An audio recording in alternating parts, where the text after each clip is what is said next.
Мен бул оору менен 2017-жылдан бери жашап келем. Чынында бул ооруну биринчи укканда уже жашоо сага кызыксыз болуп калат экен.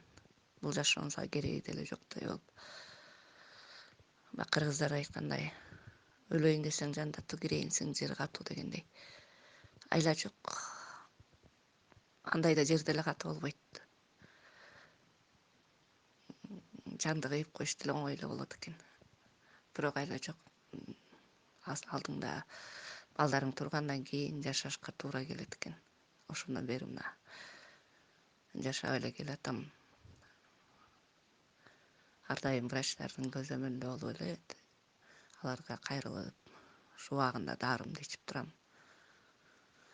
Азыр Кудайга шүгүрүм, жакшы эле ден соолугум деле жакшы эле, баары жакшы жашап келатам. Бирок баары бир кандай десем, баары бир эми жашоодо коркунуч менен жашап калат экенсиң.